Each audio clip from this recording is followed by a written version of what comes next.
नमस्ते दर्शन साथीभाइ सबैजनालाई। आज मलाई एउटा के भएको छ भने 12 वर्ष रामायण पढे सीता कसकी जोइ भनेर एउटा पुराना बुढापाकाहरूले कहानी गर्थे।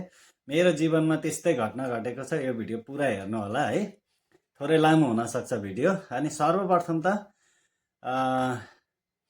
म एउटा सिस्टर एकजना हुनुहुन्छ, उहाँ सिस्टरलाई धेरै धन्यवाद भन्न चाहन्छु। हरेक फेसबुकले मान्छेलाई हरेक कुराहरूमा पाठ सिकाउँछ, नजानेका कुराहरू सिकाउँछ भन्ने कुरा आज त्यो सिस्टरको भिडियोले मलाई प्रमाणित गरिदिएको छ। आजभन्दा झन्डै 3 महिना अगाडि मैले यो एउटा माइक्रोफोन मगाएको थिएँ है। अनि यसो अलिअलि भिडियो सिडियो बनाउने, अनि अरूले बनाएको देखेर मलाई नि रहर लागेर खासमा यो माइक्रोफोन मगाएको है। अनि माइक्रोफोन मगाएपछि मैले भिडियो त्यही माइक्रोफोनबाट बनाउँथेँ होइन। माइक्रोफोनबाट बनाउँदा सेम मोबाइलको जस्तै आवाज आउँथ्यो क्या, त्यस्तै मोबाइलको जस्तै आवाज आउने, अनि माइक्रोफोनको जस्तो ठुलो आवाज नआउने।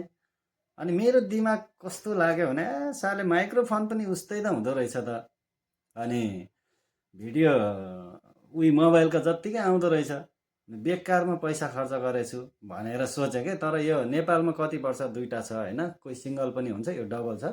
नेपालमा कति पर्छ थाहा भएन। यहाँ मैले 21 रियालको ल्याएको है, यहाँ 21 रियालको अनलाइन मगाएको हो।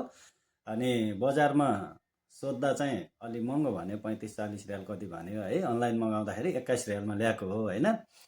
अनि एउटा अब त्यो सानो मोबाइलमा जोड्ने हुन्छ है, त्यो मोबाइलमा जोड्ने भयो। अनि यो दुईवटा बोल्ने भयो यहाँबाट होइन। अनि म के गर्थेँ भने यसरी अन गर्थेँ होइन। यो अन गरेपछि अनि मतलब स्विच अन गरेपछि अनि यस्तो हरियो बत्ती बल्छ होइन। हरियो बत्ती बलेपछि अनि म यसैबाट भिडियो बनाउँथेँ क्या, यसरी नै भिडियो बनाउँथेँ। तर यो यसरी भिडियो बनाए त हुँदैन रहेछ साथीहरू, खासमा है त। म आज उहाँ सिस्टरको भिडियो देखेँ होइन, त्यसपछि हो कि के हो भनेर रुममा आएर मैले पनि ट्राई गरेको, नमन्नै हो रहेछ क्या त्यस्तो। म आज यो भिडियो देखेर साह्रै आफै हाँसेँ। अनि आफै दिमागमा के आयो भने साले मान्छेको दिमाग कता जाँदो रहेछ हो कहिलेकाहीँ, त्यस्तो भयो क्या।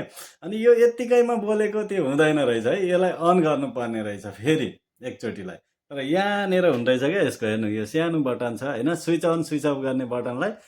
अनि यो स्विच अन गरेपछि अनि मोबाइल ठिक्क भिडियो बनाउनलाई ठिक्क पारेपछि अनि यसलाई एकचोटि यस्तो प्ले गर्नुपर्ने रहेछ। हेर्नु है, यो अब चल्न थाल्यो हेर्नु है। अब मैले बोलेको आवाजहरू यसमा रेकर्ड हुँदैछ। अनि अर्को पनि छ है त, अर्कोमा पनि म तपाईँलाई त्यसै गरेर देखाउँछु हेर्नु है। यो हेर्नु ल, अब यो नि चल्न थाल्यो, यो हेर्नु त। अनि दुइटै चल्न थाल्यो क्या।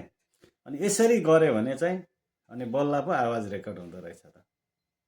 अनि म त साथीहरू साह्रै हैरान भएँ कि देखेर, साह्रै हाँसो लाग्यो। हजुरहरू पनि कतै झुक्किनु भएको छ भने अनि एकचोटि यसरी कसरी ट्राई गरेर हेर्नु होला, मेरो भिडियो पुरा हेर्नु होला है त साथीहरू। म त साँच्चीकै झुक्केछु भने मलाई आफै आज हेरेर यसो लाजै लाग्यो क्या, यति माइक पनि जब अन गरेर भिडियो बनाउन नसकेको। हेर्नु त के गर्नु साथीहरू, यस्तो पो हुँदो रहेछ।